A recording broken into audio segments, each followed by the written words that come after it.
Big Matchroom show tonight, live on the zone, subscription only, no pay-per-view. So I guess there's some positive notes in there for boxing fans. Also, we're gonna have a little quick chat about Emmanuel Navarette against Oscar Valdez, the big all-Mexican card coming out with the top rank show from the US. Um, but let's get straight into it, man.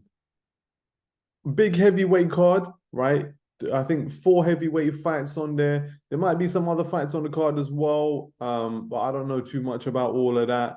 I think Campbell Hatton's fighting. Let's be honest, I don't know whether Campbell Hatton's going to do anything, man. He's very small for 140, right? And so, like, when he starts stepping up in class and he's just going to be like against guys who are a lot better than him and a lot bigger than him, I don't think it's really going to happen, man. But good luck to Campbell Hatton. Maybe you can have a laugh. You can make a bit of money. Do you know what I mean? You can live the life of a boxer and whatnot. Why wouldn't you if your old man was Ricky Hatton, right? But I don't think it's really going to happen for him. There's a little bit of skill there. He's got his old man's left hook to the body. He can kind of shift his feet a little bit, trained by Matthew Hatton, his uncle. But nah, he's not quite a chip off the old block at all. Then you've got Johnny Fisher against, I think the guy's name's Harry Wood, something like that. It's another learning fight for Johnny Fisher. Howard Wood, I think he's had 6 fights, one loss, one draw. He's nothing special. I've never seen him fight, to be honest, but based on his record, he's nothing special. So I think the Romford Bulls should be able to run through that and keep the party going on as well. I'm not sure what Johnny Fisher's ceiling is, to be honest with you. I don't think he can go to world level, but I think he might be able to have like a decent British title, maybe even like a European level bit of fun. But I don't know. I don't think he's up to much more than that from what I can see so far. And then you've got Hrgovic versus Dempsey Mckeen. I'm really intrigued about this fight, because the thing about Hrgovic is that obviously when he came on the scene, got signed by Matchroom, there was big rumors about the guy. Everyone was saying that he might be the best heavyweight in the world based on what's going on in sparring. Sparring was that he was slapping everybody. He was slapping their mum. He was slapping their dog. Do you know what I mean? He was slapping the monkey. He was just like, he was out here giving everybody that work, in sparring. Such were the rumors. But the career's kind of been on go slow mode, to be honest with you. Wallan, one sec.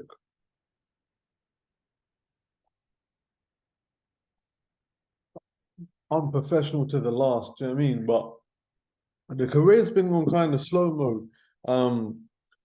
The Zhang victory I felt was very, very underrated, and now, especially with what Zhang did to Joe Joyce, we can see, Zhang, Big Bang Zhang ain't no bum. Do you know what I'm saying? And I think that was an undefeated Zhang as well that Hrgovic beat. Now, this is one of those prime examples where the fight looks different on TV to maybe how it does in person. I've been on both ends of this, right? And a lot of people that were there in person in Saudi, which was a year ago now, for the Joshua Usyk rematch, where that fight was on the undercard, said that Zhang won it and won it clear, right? And it was a robbery. To me, watching it on TV, I thought Hrgovic nicked it and was good value for the victory. But the point is that Hrgovic was clearly not at his best, right? He had lost his old man that week, and so who I think he was very close to. So listen, if you lose your old man, you're not going to be at your best. And he was still able, like he said, to pull out the victory on his worst night against a very good top 10 heavyweight. So I think it's going to be exciting to see what Hrgovic can come back with. Dempsey Mckeen is a fucking unit, though, man. Dempsey Mckeen is a unit, bro. He's a unit like 50 Cent, Lloyd Banks, Tony Yayo and Young Buck. Yeah, he is an absolute beast of a human being. Like he must have been playing that Aussie rules or something. Like he's big, tall, bison, and but I don't think he's really got boxing skills like that. I think he took up boxing in his 20s. He hasn't really boxed outside Australia.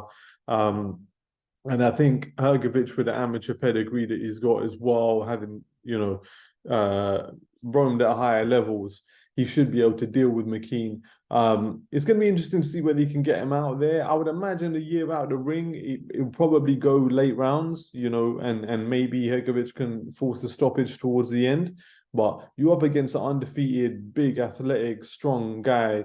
So it might go to points. But if I had to predict, I'd probably imagine later rounds, mid to late rounds, Hrgovic gets him out of there, maybe 9 rounds, something like that.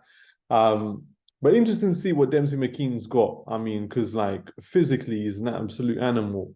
But pause. So going on to Chisora versus Gerald Washington, you see Chisora up to his old tricks this week, talking about how Eddie didn't want to pay him to be on the card. I think that's understandable. I mean, most people, if you're watching this kind of channel, you know what the model is for these Matchroom pay-per-views, right? The P&L is owned by the lead fighter in this case, which is Joshua. So, everyone on the undercard is basically a cost, right?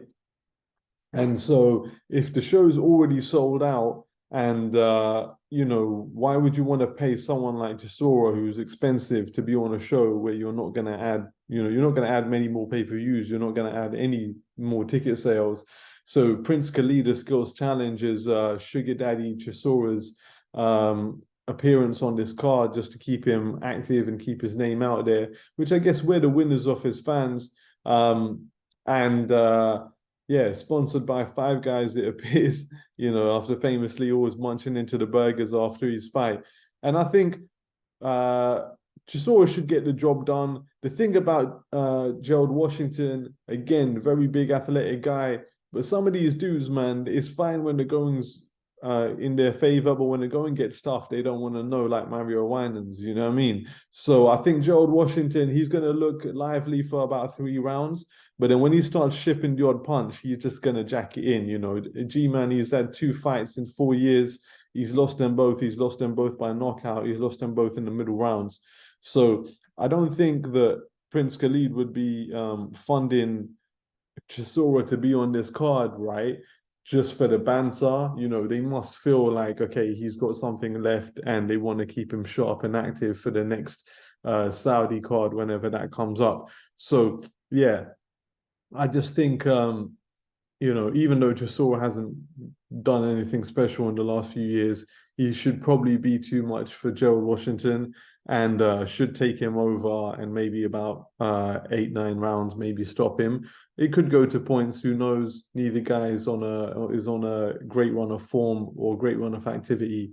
But yeah, I would imagine maybe Chisora just gets them out of there because Washington, he has a habit of quitting when the going gets tough. On to the main event of the evening, Anthony Joshua versus what's his name? Robert Helenius. Robert Helenius. What can you say as well? Got a start with 1 round against Wilder. There's no disgrace in that. Anyone on the world gets hit by a clean shot by Wilder, you could go. But before that, I had a couple impressive victories against Adam Kalnacki, got an impressive victory against Erkan Tepa earlier than that. Also has a victory against Chisora if we go back far enough, albeit that was a heavily disputed result. I think what you have to keep in mind is that someone like Helenius, 6'9", big, tall, heavyweight, he creates a good target for Joshua, and I think Joshua should be able to piece him up, to be honest.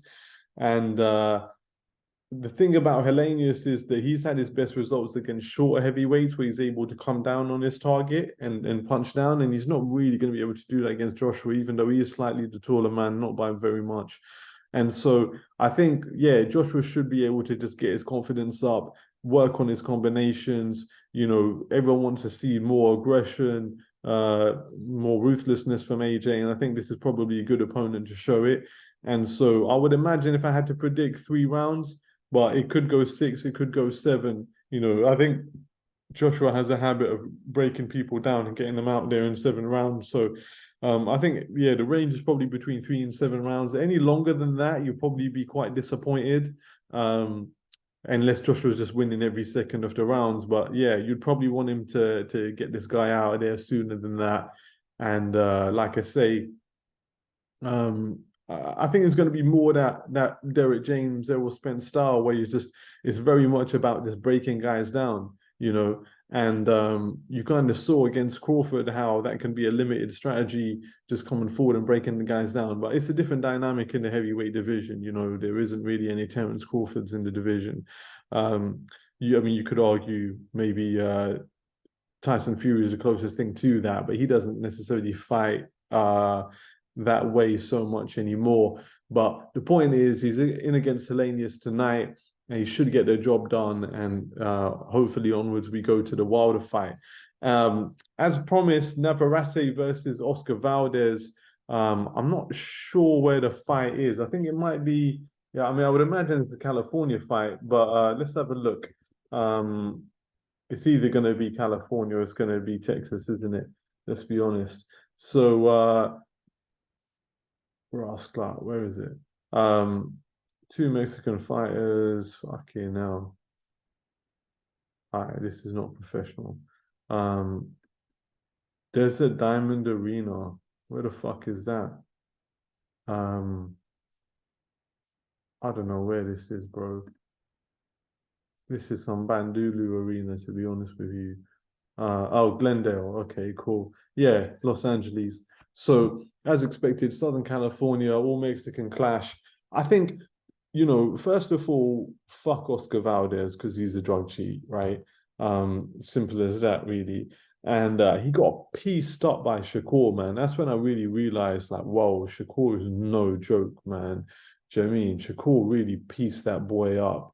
And Navarrete, I got to be honest, you know, I know his record, but I haven't seen that much of his fight. You know, undefeated fighter, hasn't fought that much outside of Mexico.